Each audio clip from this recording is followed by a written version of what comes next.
할렐루야. 오늘도 말씀으로 하루를 시작합니다.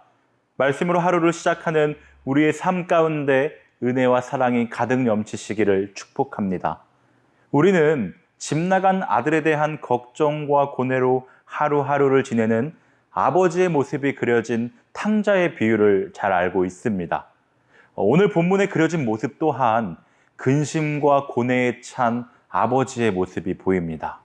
그것은 타락한 인간 때문에 큰 고민에 빠진 하나님의 모습입니다. 그 모습을 성경은 인간의 감성에 부합되는 표현인 한탄하사 마음에 근심하시고 라고 기록하고 있습니다. 당시 상황을 살펴보면 성적인 타락이 극도화된 상태였습니다. 하나님의 아들들이 사람의 딸들의 아름다움을 보고 자기들의 좋아하는 모든 자로 아내를 삼았습니다. 하나님의 형상을 잃어버린 채 세속을 따라 자신의 육체를 방탕함과 쾌락의 도구로 사용하였던 것입니다. 또한 강포가 땅에 충만했습니다. 철저한 무정부 사회, 많은 사람들을 죽일수록 영웅 대접을 받는 네피림이 득세를 했던 시대였기에 법과 질서보다는 힘과 주먹이 우선이 되는 철저한 무정부 사회였습니다. 그런데 이 강팍함에 하나님의 아들들이 영향을 받아서 동일한 행동을 했다는 데 문제가 있었습니다. 그리고 생각과 모든 계획이 악할 뿐이었습니다. 어떻게 하면 죄를 지을까? 어떻게 하면 인생의 본능을 따라 재미있게 살아볼까? 어떻게 하면 욕망을 따라 신나게 살아볼까? 이 시대 사람들은 늘 이런 생각뿐이었습니다. 그래서 하나님께서 그 모습을 보시고 한탄하시고 후회하셔서 이 땅을 쓸어버리리라, 홍수로 쓸어버리리라는 결심을 하시게 되었습니다. 당시에는 개인보다는 가문에 더 큰 의미를 두고 살던 시대였기 때문에 당시엔 개인의 행복보다는 가문의 명예가 중요했습니다. 그런데 한 가문이 죽고 사는 데는 가장 때문인 경우가 많았습니다. 그러나 노아는 여호와께 은혜를 입었더라고 말하고 있습니다. 또한 의인이요 완전한 자로 살았습니다.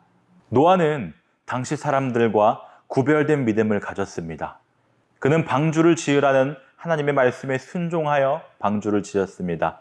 매일 그는 산으로 올라가 하나님의 설계한 도면대로 방주를 지었습니다. 이것이 당대의 사람들과 구별된 믿음이었습니다. 산에서 방주를 지었다는 행위를 어떻게 보십니까? 한심한 바보. 배를 짓는 사람이라면 평지에서 배를 지어야지 산으로 올라가 배를 짓는다는 것은 보통 생각으로는 용납이 되지 않습니다. 그러나 노아는 바로 그렇게 했다는 것입니다. 이것이 오늘 우리에게 주는 큰 교훈입니다. 하나님은 당신의 거룩한 계획과 뜻을 이루실 때 그 시대의 사람들을 선택하십니다. 그 선택함을 받은 자들이 바로 은혜를 입은 자들입니다. 하나님의 구속사를 보면 구약에서는 첫 번째로 아브라함이 그런 사람이었고 두 번째로는 노아가 바로 그런 사람이었습니다.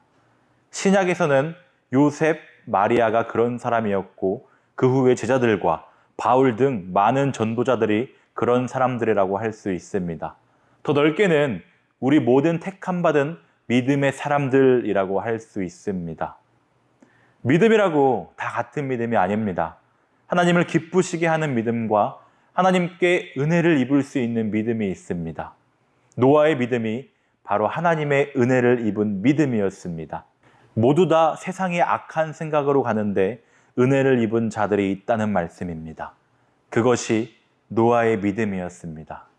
우리가 노아에게 배워야 할 점은 믿음이 머리에나 입술에서가 아닌 행위의 현장에 있었다는 말씀입니다.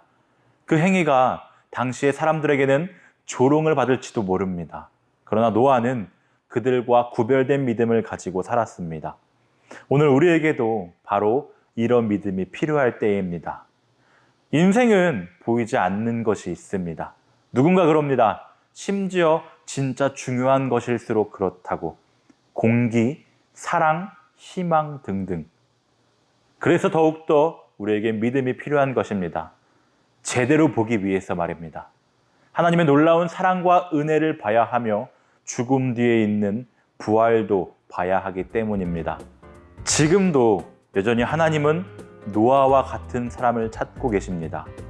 그런 사람과 함께 새로운 세상을 만들고 싶어 하십니다. 동행하시며 평생토록 함께 하고 싶어 하십니다. 바로 그 사람이 우리가 되기를 축복합니다.